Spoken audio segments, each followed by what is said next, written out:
noches, Estelita. Buenas noches. Muy bien, bienvenidos a nuestra segunda sección de nuestro taller sobre liturgia. Em, Les hemos hecho llegar el vocabulario para que ustedes tengan presente, porque el día de hoy vamos a compartir algunas Sí, claves hermanita, teológicas lo hemos recibido. sobre la liturgia. Entonces, teniendo presente el vocabulario, ya podemos hablar con las palabras propias de la liturgia, ¿no? Bien, vamos a hacer de lo siguiente. Yo voy a explicar un poco las claves teológicas de la liturgia y después vamos a tener un momento de compartir en grupos con lo que nos quedamos de todo lo que hemos aprendido el miércoles pasado y lo que vamos a aprender ahora. Bien, vamos a empezar.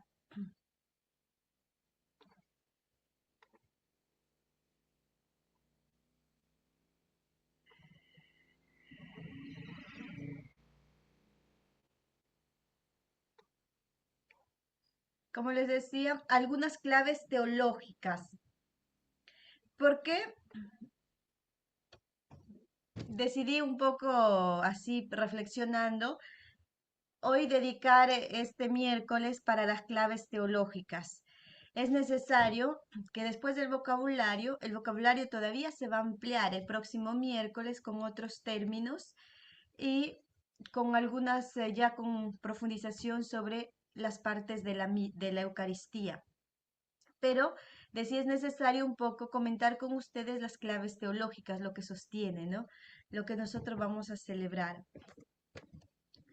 Y dentro de ellos, lo primero que nuestro autor, como ustedes saben que nuestro autor es este libro que estamos siguiendo, Jean Corbon, aquí dice Jean Corbon sobre la liturgia fundamental, misterio, celebración y vida. Estamos siguiendo este libro. Él nos dice que para una clave teológica sobre la liturgia es necesario partir desde el misterio de la ascensión. Qué interesante, ¿no? Ya el hecho de que este autor nos diga que la liturgia, una de las claves fundamentales, es el misterio de la ascensión. Ya decir que el misterio de la ascensión es como que Cristo en la ascensión lleva toda la humanidad al Padre. En la liturgia es esto, que cada vez que entramos a la Eucaristía, a la liturgia, es como este Cristo que otra vez lleva hacia el Padre la humanidad y lo ofrece constantemente, constantemente. En su ascensión, Cristo celebra la liturgia ante el Padre y la difunde en el mundo con la efusión del Espíritu Santo. Esta es su gran tarea. En la ascensión, ¿verdad? Cristo celebra la liturgia ante el Padre. Cristo continuamente va celebrando la liturgia ante el Padre. Lo va entregando la humanidad constantemente al Padre. Y hay algo importante, y la difunde en el mundo. Cristo es el eterno celebrante de la liturgia delante del Padre. ¿Y quién la difunde en el mundo, entre nosotros? Es con la efusión del Espíritu Santo.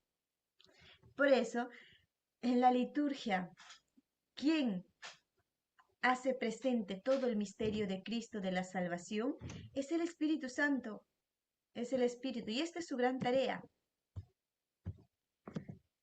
Sí, en el misterio de su ascensión, Cristo se convierte en amnánesis, perenne ante el Padre, ante cuyo rostro presenta sus llagas dolientes, pero también gloriosas ante el Padre. Es esta continua memoria del misterio pascual. En esta anamnesis, el Padre recuerda el misterio pascual de amor que ha actuado la redención y contempla a su Hijo que ha regresado de su éxodo y es una celebración constante, un canto constante como sacerdote. Cristo el sacerdote que celebra constantemente esta liturgia ¿de qué? Del misterio pascual. El misterio pascual es el amor de Cristo por la humanidad. Y qué bonito que nosotros que estamos ya a puertas de vivir la Semana Santa, tengamos también presente este aspecto de la liturgia, que cuando nos acerquemos a partir del Domingo de Ramos y toda la Semana Santa, especialmente, ¿no? Estos días, este trido pascual, nosotros también nos recordemos que el misterio pascual de Cristo es este amor concreto de Dios por la humanidad. Y que no solo se queda en estos 3 días, sino que está constantemente donando la humanidad al Padre Cristo. Cristo hace una constante ofrenda al Padre de la humanidad, de cada uno de nosotros, de cada uno de nosotros. Y esa eterna anamnesis, memoria, provoca una epíclesis sobre el mundo donde el Kyrios, el Señor, esta memoria constante provoca una epíclesis. ¿Qué era la epíclesis? ¿Se recuerdan? La venida del Espíritu Santo, la invocación al Espíritu Santo, sobre el mundo donde el Kyrios, como se expresa en un prefacio reciente, asegura la perenne efusión del Espíritu. Aquí es importante que nosotros también tengamos presente en la liturgia, ¿no? Es como esa eterna. ¿Se dan cuenta que nosotros la liturgia a veces lo vivimos solo como algo de aquí, terrenal, del mundo, ¿no? Pero tiene la parte divina, la parte eterna.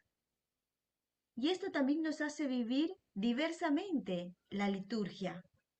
Nos hace gustar ya la vida eterna aquí en la tierra. ¿Y gracias a qué? Gracias a la liturgia.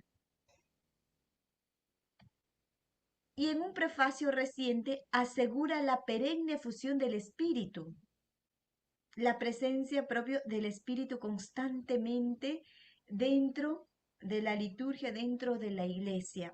Y así esa ascensión omnipotente, como le gusta decir al autor Jean Corbon, inicio de la liturgia eterna, no cesa de arrancar a los hombres del reino de las tinieblas para llevarlos a la luz inaccesible del Padre. Miren, qué interesante, ¿no? Esto nos da esperanza también a nosotros de que en la liturgia, en Cristo, esta liturgia eterna, nosotros lo vivimos aquí en la tierra, pero también esta liturgia se celebra en el cielo. Esto es lo que arranca a los hombres del reino de las tinieblas para llevarlos a la luz del rostro del Padre. Y esto también a nosotros nos da esperanza, ¿saben por qué? Saber estas cosas nos permite vivir y decir, en los momentos donde nosotros estamos en tinieblas, la liturgia en la liturgia podemos hacer experiencia de la redención de Dios, de esta, de esta experiencia que nos hace salir desde las tinieblas hacia la luz. Y esto es interesante porque si ustedes se dan cuenta, cuando nosotros vamos a la Eucaristía, el hecho que estemos entrando por la puerta, ya entramos en un espacio que es el lugar donde viene la celebración de la liturgia eterna con la liturgia terrena. Se hace uno solo. El cielo y la tierra se unen en este espacio litúrgico. Y la experiencia también de nosotros, ¿no? Que cuando estamos en momentos de dificultad o en momentos de soledad, de crisis, y vamos a la Eucaristía, saber de esto, que en la Eucaristía nosotros, en Cristo, nos devuelve la gracia de vivir en la luz.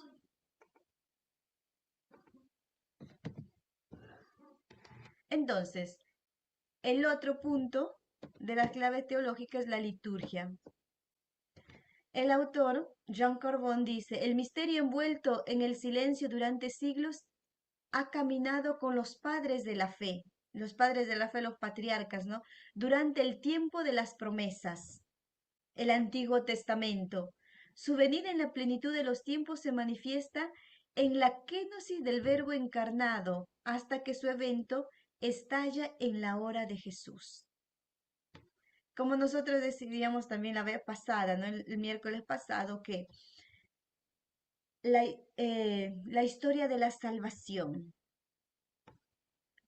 Nuestros padres de la fe del Antiguo Testamento, ellos vivían el tiempo de las promesas, pero en Cristo ese tiempo, esa promesa llega a su cumplimiento. Y en Cristo inauguramos un nuevo tiempo. Vivimos, como digamos en otra palabra, se vive el ágape eterno.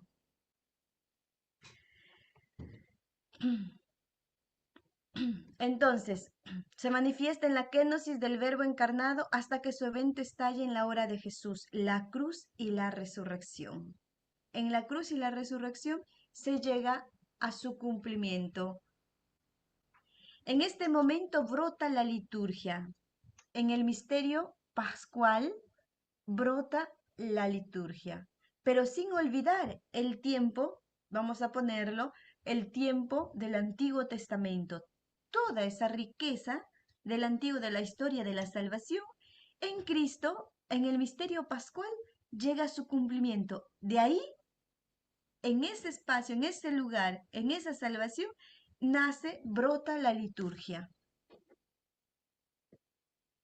La liturgia es el misterio del río de la vida que brota del Padre y del Cordero. Un gran río donde confluyen todas las energías y las manifestaciones del misterio. Aquí es importante. La liturgia es el misterio del río de la vida, mayúscula, que brota del Padre y del Cordero.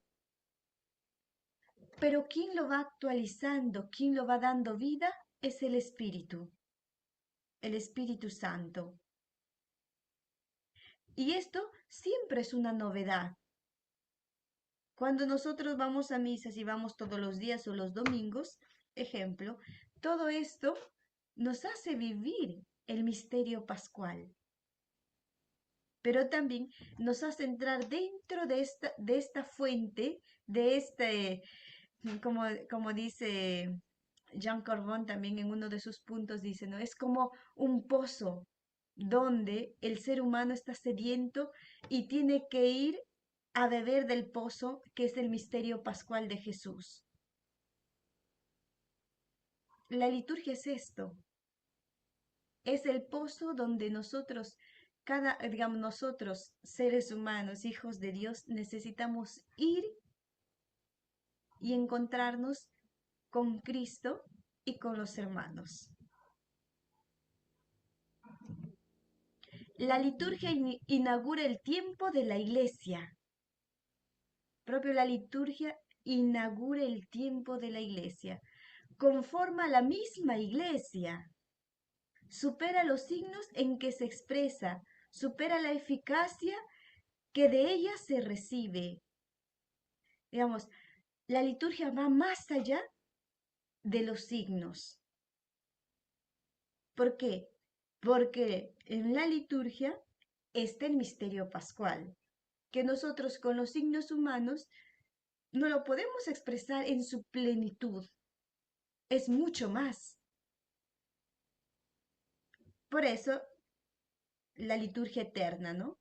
Porque mientras estemos en esta tierra, nosotros, claro que lo comprenderemos un poco, pero gustaremos más cuando estemos en el cielo.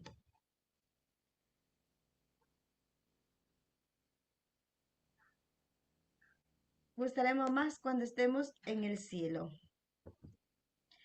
De nuestra parte, esta liturgia eterna se actúa en las celebraciones sacramentales, porque el lugar y el momento en que el río de la vida, escondido en la economía, invade la vida del bautizado.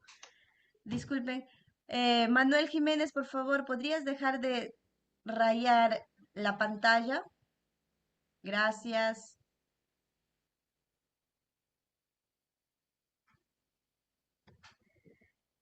Entonces, tenemos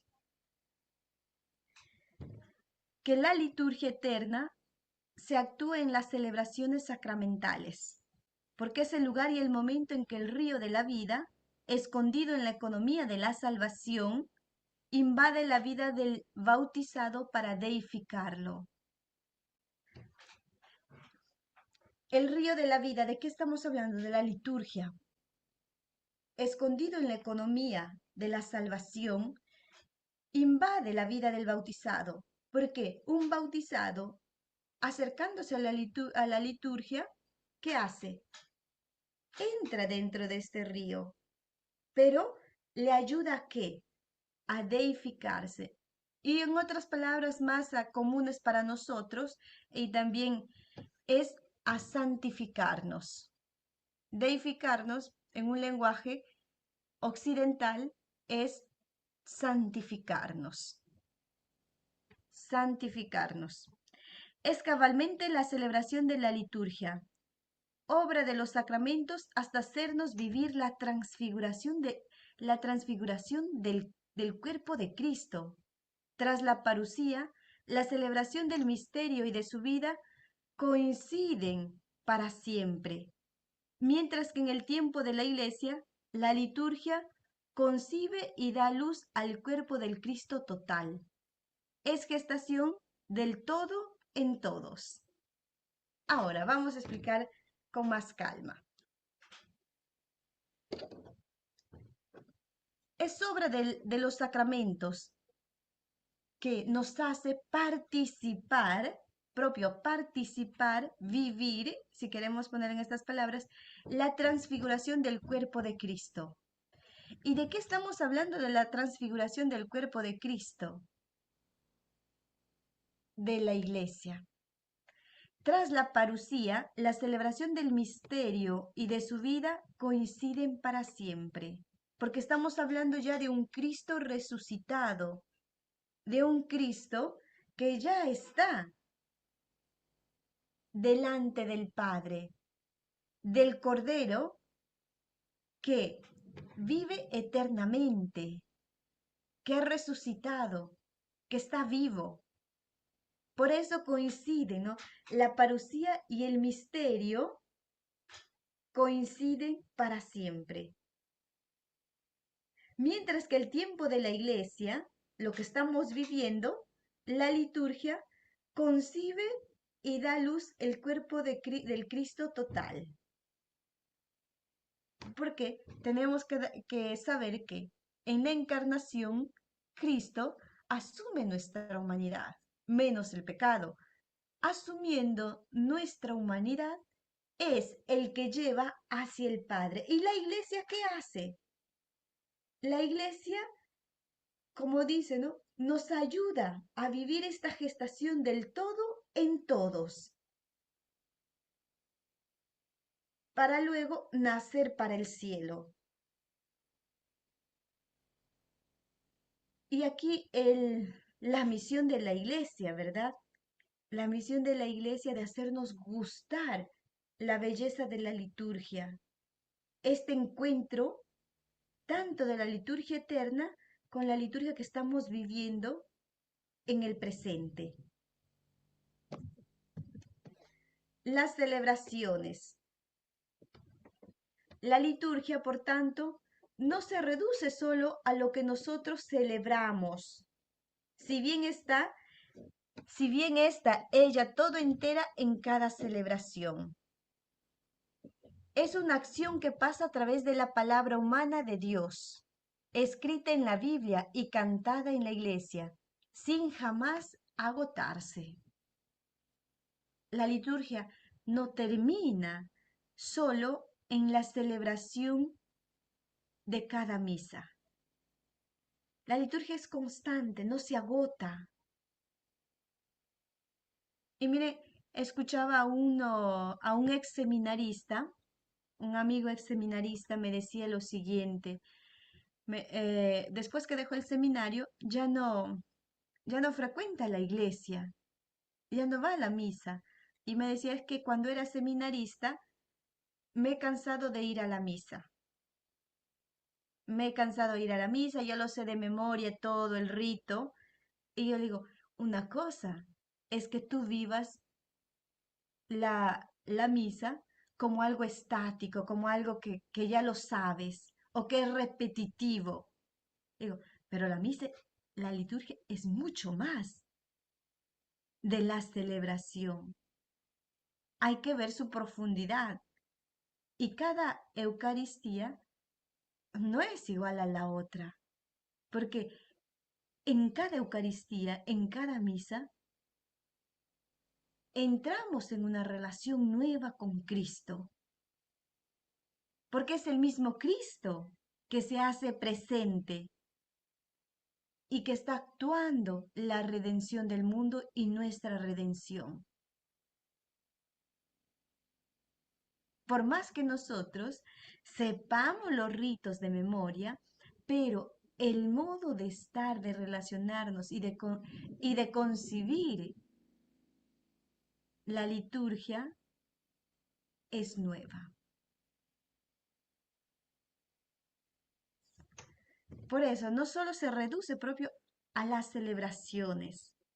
Es una acción que pasa a través de la palabra humana de Dios escrita en la Biblia, las Sagradas Escrituras y cantada en la iglesia, sin jamás agotarse. Eso, recordemos, la liturgia no se agota. Corbón concibe las celebraciones como irrupciones en nuestro tiempo mortal de un tiempo vivo, redimido de la muerte. Las celebraciones eucarísticas en este caso son como estas irrupciones en un nuevo tiempo mortal de un tiempo vivo, redimido de la muerte. Es como un tiempo, en otro lenguaje, como un tiempo eterno, un tiempo nuevo, que ya no tiene espacio la muerte. A ver, vamos a hacer un ejemplo, ¿no? Cuando nosotros entramos por la puerta de la iglesia, estamos entrando en un espacio, en un tiempo de Dios. Estamos entrando propio al tiempo de Dios. Y en Dios todo está unido, todo.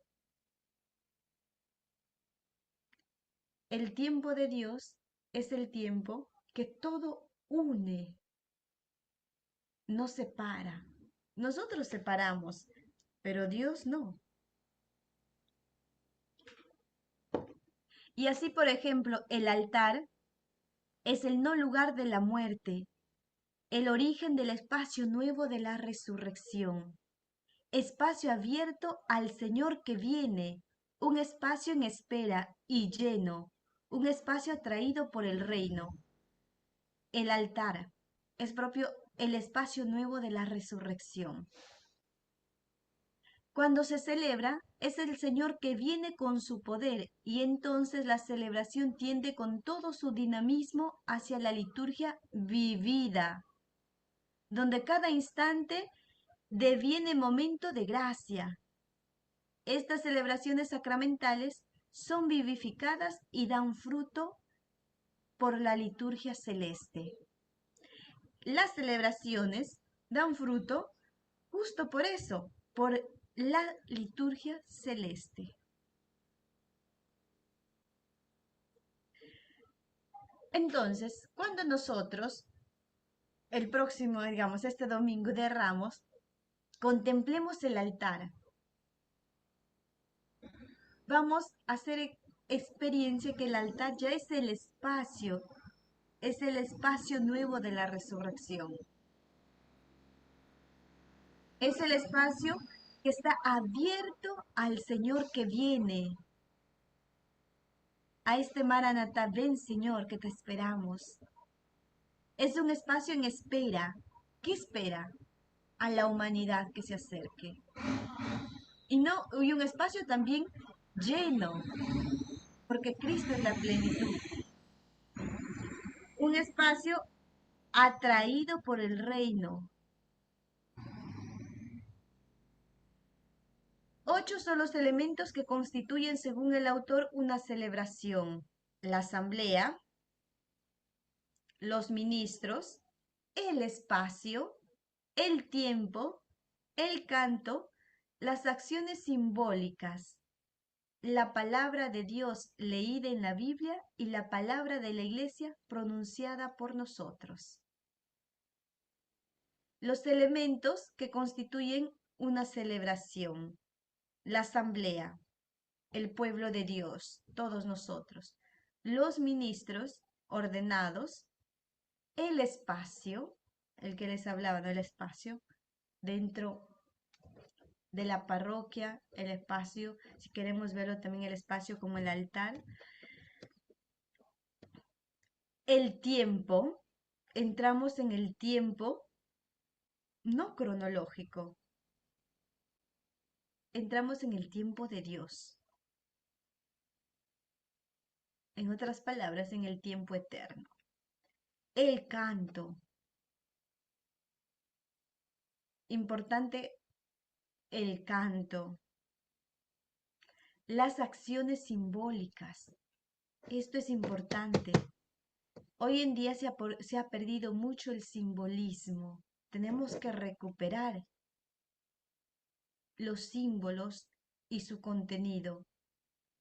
La palabra de Dios leída en la Biblia y la palabra de la iglesia pronunciado por nosotros. También la palabra de Dios es pronunciada por nosotros, el pueblo de Dios. Y tenemos los sacramentos.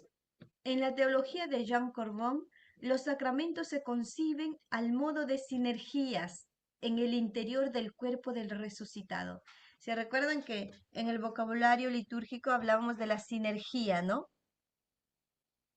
Donde todas, vamos a ponerle así entre comillas, donde todas las energías confluyen en Cristo.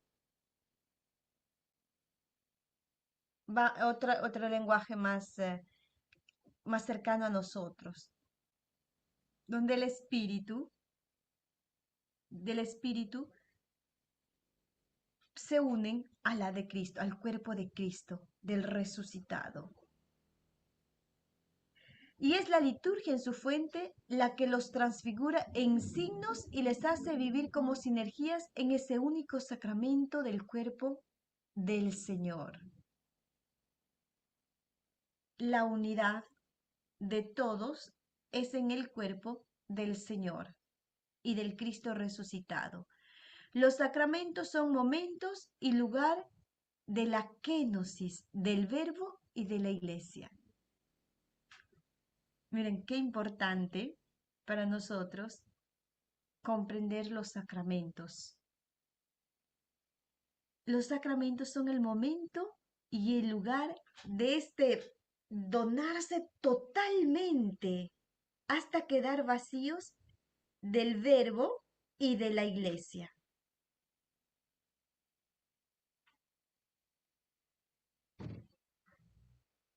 Esto es propio una gracia, ¿no? Saber que los sacramentos tienen propio darse totalmente del Verbo y de la Iglesia. Se constituyen a partir del cuerpo que irradia la luz pura de la sabiduría en energías distintas y se actúan cuando esas energías se unen a la energía de la Iglesia que ellas mismas suscitan. En otras palabras, los sacramentos nos hacen vivir la fe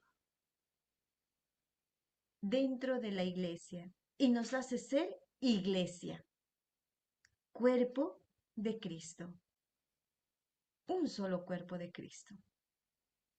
Todo confluye, todo va hacia el único cuerpo de Cristo, que es la iglesia. Y por eso los sacramentos, ¿no? Es una donación total del Cristo, que pasa a través de la iglesia. Quiere decir que Cristo continuamente se está donando totalmente a la humanidad, a nosotros.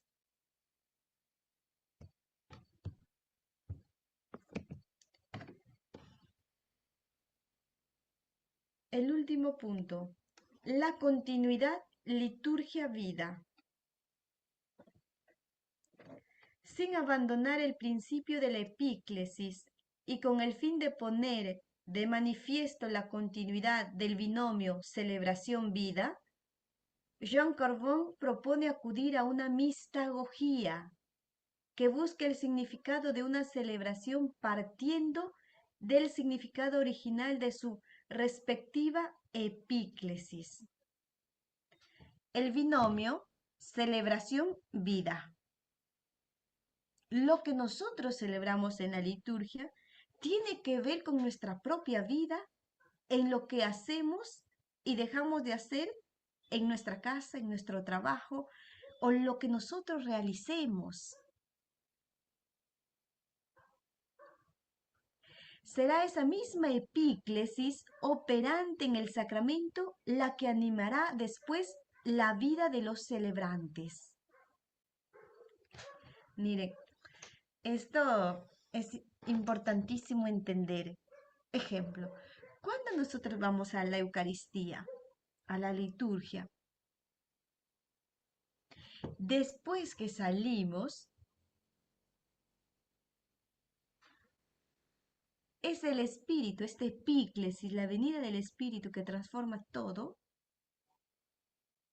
Esta misma epíclesis es la que anima la vida que nosotros hemos celebrado. Lo que se ha celebrado, ahora lo llevamos a la vida cotidiana. Pero ¿quién nos hace ser personas litúrgicas en la vida cotidiana? El Espíritu Santo, que constantemente nos asiste. Vivir el misterio en este camino de eternidad equivaldrá a celebrarlo. Del mismo modo que celebrarlo ahora significa penetrar en la eternidad. Cada vez que nosotros celebramos, entramos en el espacio, en el tiempo de la eternidad. Y no solo en la misa, sino que también cuando salimos de la misa, continuamos a celebrar en la vida cotidiana, en lo que realizamos. Por eso, Génesis capítulo 1, ¿verdad? La humanidad ha sido creada para celebrar la creación. En este aspecto del trabajar, la creación, del cuidar, la creación, también tiene que ver el que nosotros celebremos lo que Dios ha creado. Ofrezcamos lo que Él nos da como dones.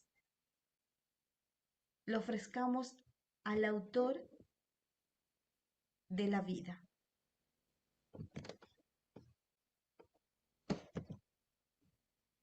En la celebración eucarística, el Espíritu Santo con la primera bendición nos abre a la liturgia celebrada, mientras que con la última bendición nos envía a la liturgia de la vida. Con la primera bendición nos abre a la liturgia celebrada, a la misa. Y con la bendición conclusiva, con la última bendición, nos envía a la liturgia de la vida. A celebrar la liturgia celebrada ahora en la liturgia de la vida.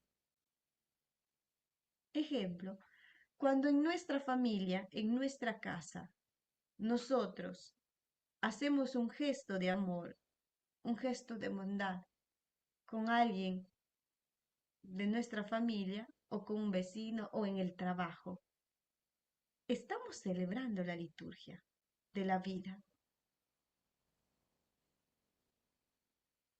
estamos celebrando. Pero para eso tenemos que ser conscientes, saber, ¿no? Que la liturgia no solo es la celebrada en la misa, sino que también nosotros continuamente seguimos ofreciendo a Dios lo que vivimos, lo que tenemos y lo que hacemos. Hechos iglesia, somos iglesia, debemos vivir la Pascua de Cristo como kenosis del Espíritu Santo, en el sentido de que al don del amor siempre fiel debería responder la verdad de la caridad que el Espíritu difunde en nuestros corazones. Así como también nosotros, digamos, así como Cristo y la Iglesia viven esta kenosis, donación total hacia la humanidad, nosotros también con la liturgia aprendemos ¿a qué? A donarnos, a ofrecer. Pero ¿quién es el que nos ayuda? El Espíritu Santo. El Espíritu Santo es el que nos ayuda a vivir también nuestras pequeñas kenosis para ir al encuentro de los demás. También estamos invitados a llegar al extremo de nuestra donación, a despojarnos de nosotros mismos en la misma kenosis del amor hasta pertenecerle solamente a Él. Interesante, ¿no? Que también nosotros estamos invitados a llegar al extremo de nuestra donación, de no medirnos cuando nos donamos, llegar hasta el extremo, vivir la misma kenosis del amor hasta pertenecerle solamente a Cristo. Y mire, tenemos la gracia, Cristo nos da la gracia de vivir y participar dentro de esta kenosis de Cristo y pertenecerle solamente a Él, de manera que se cumpla en nosotros el sacrificio de la iglesia. Cuando nosotros vivimos esta kenosis en Cristo y le pertenecemos, se cumple el sacrificio de la iglesia. Lo que la iglesia celebra, lo que la iglesia sacrifica en el altar, el Cordero de Dios, también se cumple en nosotros cuando vivimos nuestra kenosis, nuestra donación total hacia los demás y al mismo tiempo de pertenencia a Cristo. En palabras muy sencillas, es cuando salimos de nosotros mismos y dejamos que sea Cristo habitarnos para luego servir a los demás con amor. Allí se cumple el sacrificio de la iglesia. Lo que la iglesia ofrece, lo que la iglesia sacrifica, también lo podemos vivir en la vida cotidiana.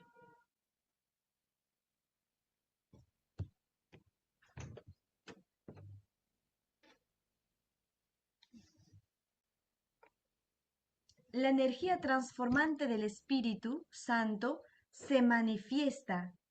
Ya lo hemos visto en la epíclesis sacramental. Ella continúa obrando en la liturgia vivida. El Espíritu Santo, que se manifiesta en la epíclesis sacramental, sigue obrando en nuestra liturgia vivida, en lo que nosotros hacemos. Esta parte es importantísima, ¿no? Porque nosotros a veces nos quedamos solo con la parte, solo con la parte celebrativa, con la misa, pero nos olvidamos que desde la bendición final somos enviados a vivir la liturgia de la vida. Si nosotros cooperamos con ella, con esta epíclesis, esta epíclesis de la liturgia vivida prolonga en la sociedad de los hombres aquella de la Eucaristía. Miren que tenemos una misión bellísima, una misión grande. Si esta epíclesis de la liturgia vivida se puede prolongar en la sociedad de los hombres aquella de la Eucaristía. ¿Por qué? Cuando nosotros salimos de la misa y somos enviados a vivir la liturgia de la vida, ¿a quién llevamos en nuestro corazón? Nosotros nos volvemos tabernáculos vivos de la Eucaristía. Entonces, es una prolongación hacia la sociedad.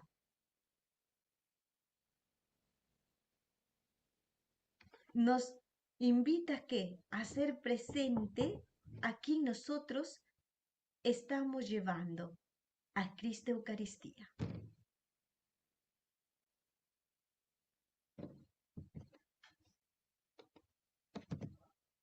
Y así concluimos.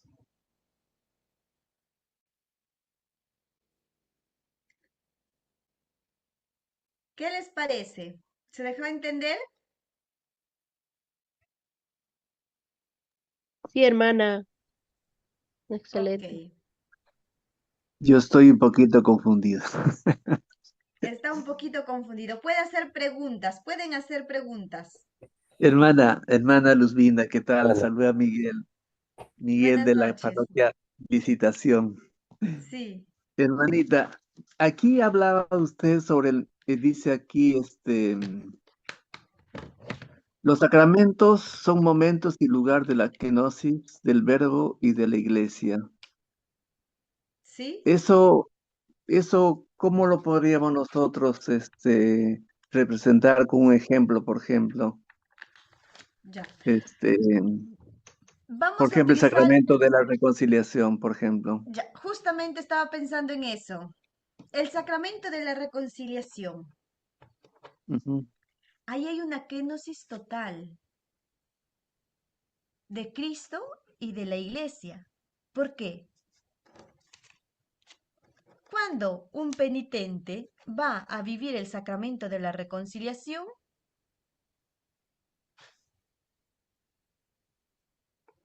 Cristo se dona totalmente como la misericordia. Vamos a poner así. Ejemplo, si uno se va a confesarse, cuenta todos sus pecados. Ese espacio sacramental de la reconciliación se vuelve un espacio de encuentro con Cristo. Es el espacio nuevo donde Cristo se dona totalmente para darnos la vida nueva. Eso es el sacramento de la reconciliación. Porque si nosotros no vivimos la reconciliación como este espacio de encuentro, de volver a Dios y que Dios se dona totalmente en cada perdón, en cada, en cada reconciliación, estamos yendo a confesar solo un pecadito y decimos, bueno, Dios me perdonará y no creemos en lo que de verdad el sacramento está actuando.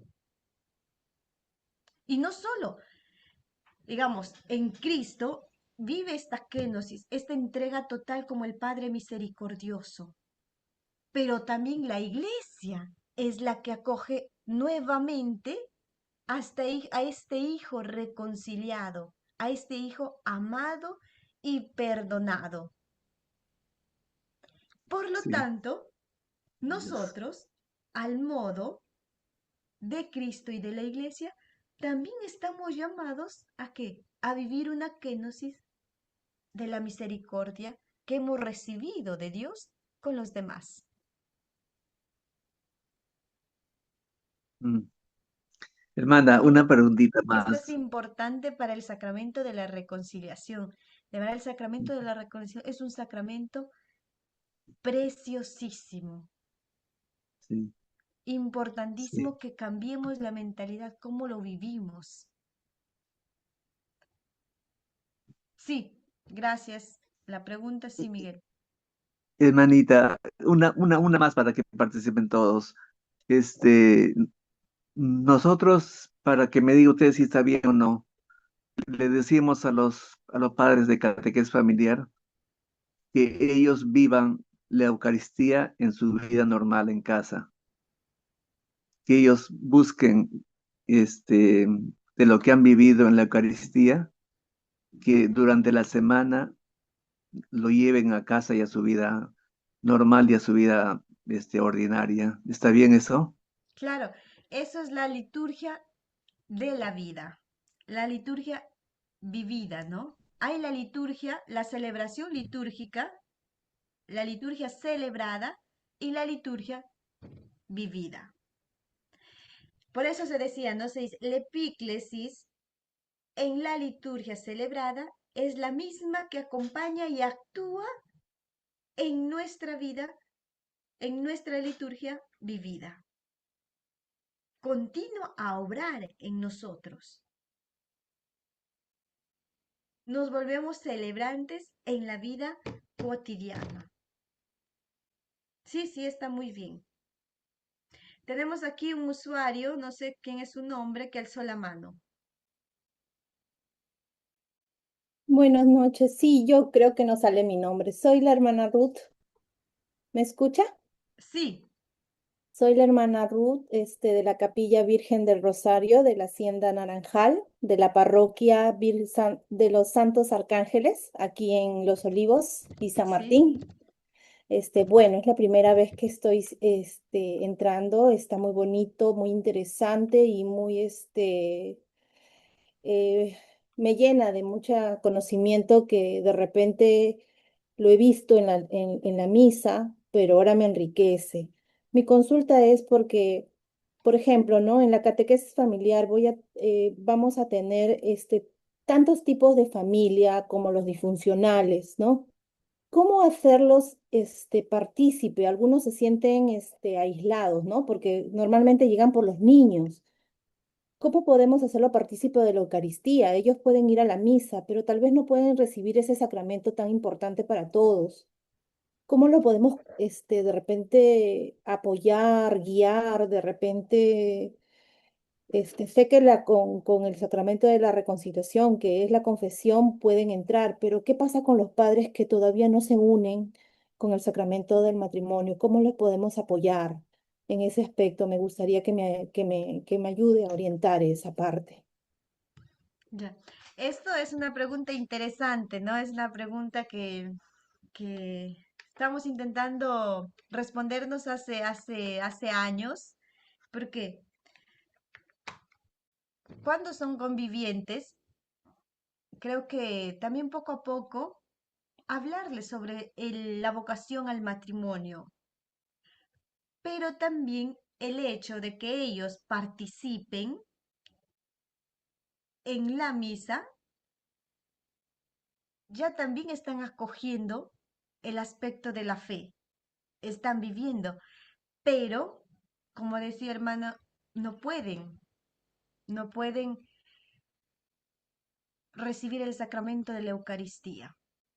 Esto, esto es una gran, como se dice, un gran dolor, ¿no? Para tantas personas que desean recibir a Jesús Eucaristía y a veces porque son convivientes o porque son madres solteras, no logran. Pero también están invitados a comulgar espiritualmente, propio comulgar espiritualmente con Cristo. Y otra cosa, ¿no? Pienso así, un poco escuchando en otras realidades, decían, invitarles, si son parte de la catequesis familiar, decirles, mira, sería bonito, sería bueno darles a conocer la importancia del sacramento, que si ellos deciden vivir el sacramento del matrimonio, también podrían participar y pueden vivir el sacramento de la Eucaristía, alimentarse de Cristo Eucaristía.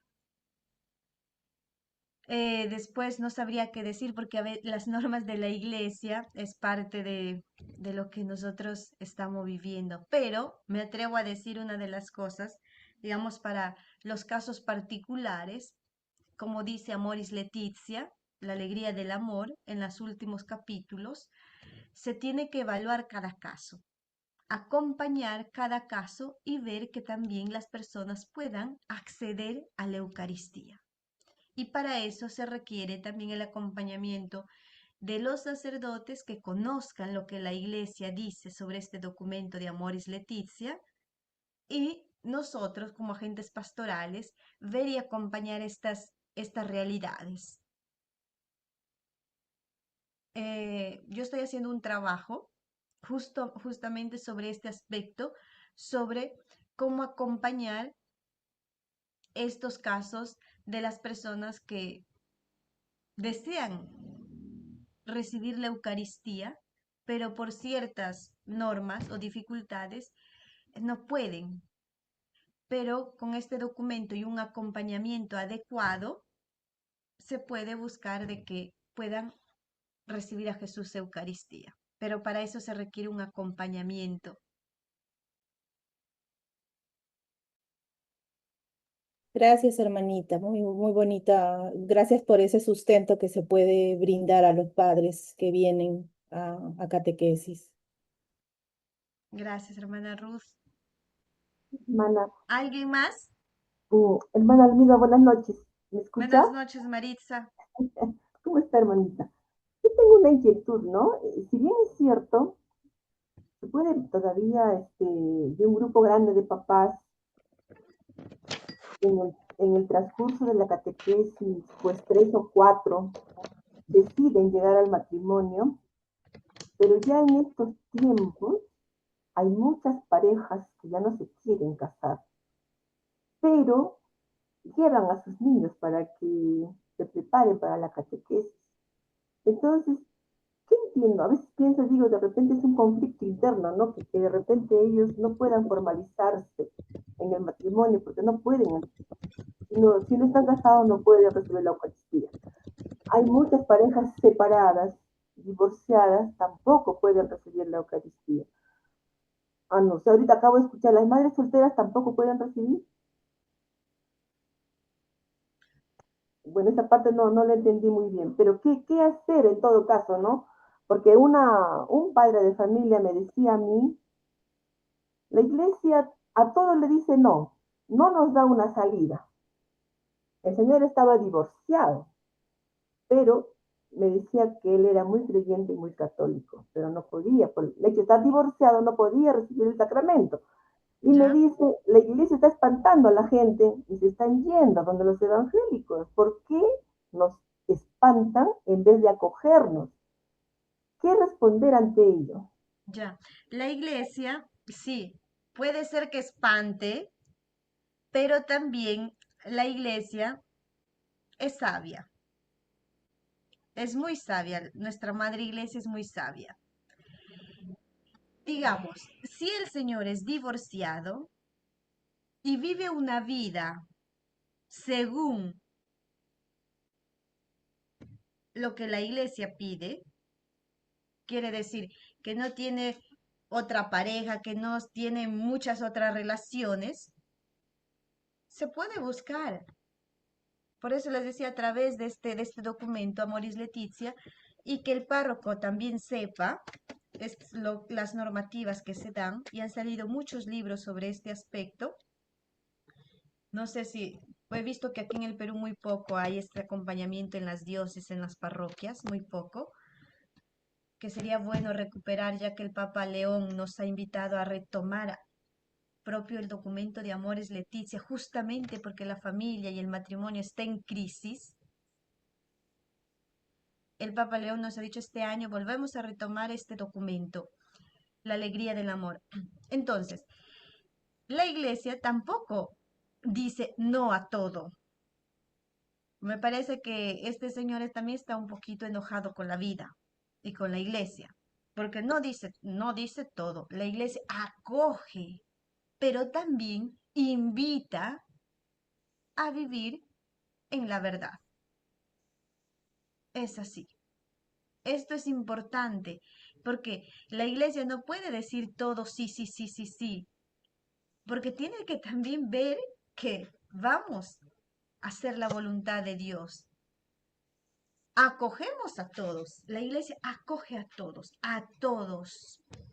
Esto es nuestra madre iglesia, a todos.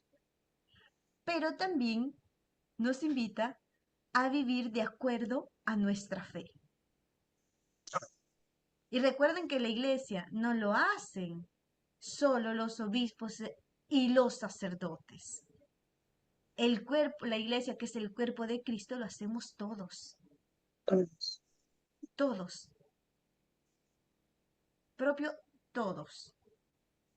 Y ahí viene, ¿no? Decía, uno de los puntos que decías, que ya los jóvenes de hoy no quieren casarse. Aquí es uno de los puntos que nos ayuda también a reflexionar como catequesis familiar, como agentes pastorales. ¿A qué? A que tenemos que volver a proponer la belleza del matrimonio. Hablamos tanto de la vocación a la vida sacerdotal, a la vida religiosa, pero nos hemos olvidado de dar a conocer qué significa vivir la vida matrimonial. Y eso no empieza de cuando deciden ser novios o cuando deciden ser enamorados, ya desde niños. Pero también el testimonio de tantas parejas que permanecen fiel hasta el final. Esto es importante, ¿no? Si se ven a parejas que han pasado toda su vida juntos, es un testimonio grande para los más jóvenes que vienen atrás y deciden el matrimonio. Porque hoy en día nadie, ningún joven quiere comprometerse para toda la vida. Y miren que en Puerto Maldonado habían algo de 50 jóvenes en el encuentro. Solo hablo de jóvenes. Yo pregunté, ya tienen, digamos, eran jóvenes adultos. Pregunté si habían pensado llegar al matrimonio o en la vocación del matrimonio. De los 50, solo 5 alzaron la mano. Solo 5. Claro, que es preocupante, pero también nosotros como iglesia tenemos que dar a conocer, ser testimonio, acoger, pero también siempre con la verdad. No podemos ser fríos, no podemos ser tibios. Sobre esto, no podemos ser tibios a veces, tampoco podemos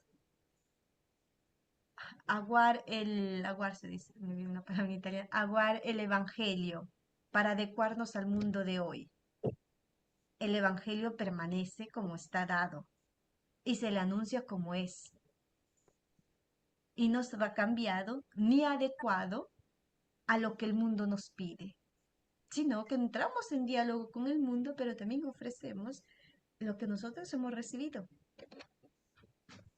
Es así. Bien, Gracias, hermano. de nada. Listo. Tenemos a las 9:34.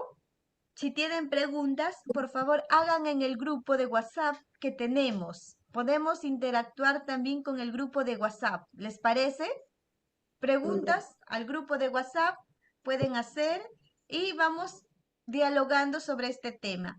Yo les voy a enviar este PowerPoint, pero también otra lectura, una lectura chiquita, para que ustedes ya en un momento de así que quieran leer algo sobre liturgia, se lo lean en unos 15 minutos. ¿Les parece? Si tienen preguntas, al WhatsApp pueden escribirnos, podemos hacer interactuar por el grupo. Para eso ha estado creado el grupo, para interactuar sobre este tema. Después termina el taller de liturgia y desaparece el grupo. ¿De acuerdo? Buenas noches. Buenas noches, hermana. Sí, está bien, gracias. Buenas noches Ok. con Buenas todo. Buenas noches, noches a hermana. todos. Se Buenas conecta con el mismo. Hasta luego, buenas noches. Buenas noches, hermanita. Buenas noches a todos. Gracias. Ah, Gracias, buenas hermana. noches a todos. Gracias. Saludos.